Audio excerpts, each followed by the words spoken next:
Let's turn to the director of Libya's first think tank, Anas El-Gomati.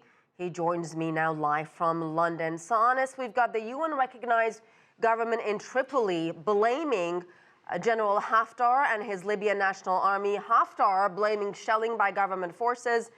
How will we ever know who was responsible for this? How will that be determined even?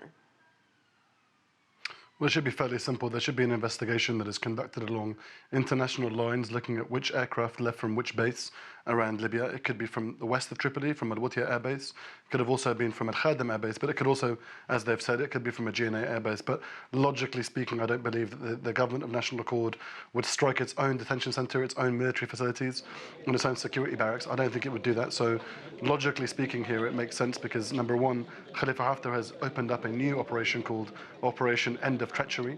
He has brought online 2 new F-16s allegedly that are either from his supporters and sponsors in the UAE or in Egypt, and they'd already launched airstrikes in the city of Gharian, which he lost on the 29th of June. So I think the smoke screen here that have tried to divert attention away from Khalifa Haftar's earlier loss is not only in this last few days now where the last day where he's no longer claiming that he was the one that launched these strikes.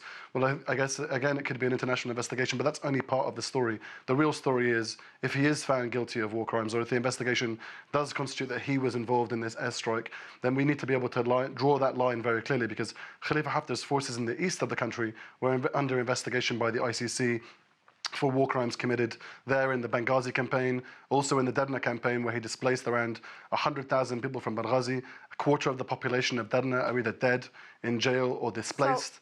And I think when you look at those kind of figures, it shows Khalifa Haftar's campaigns have this kind of character to them, they have this kind of typology. So the shelter that was hit in the Tajura neighborhood, does it seem odd to you to put a place for migrants and refugees in the middle of a civil war next to some kind of army base?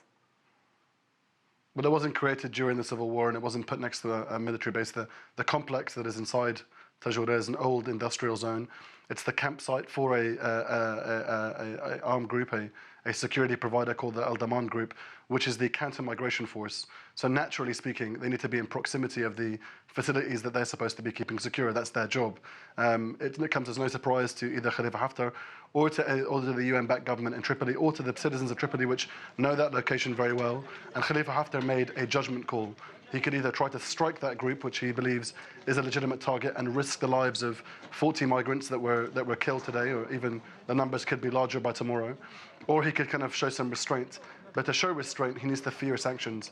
And so far, Khalifa Haftar has not feared any sanctions, any ICC investigations. And that's really the story here. If you abandon peace talks, if you abandon and ignore ICC investigations, if you flagrantly violate arms embargoes, as he has done for the last 5 years, it has real life implications and people die.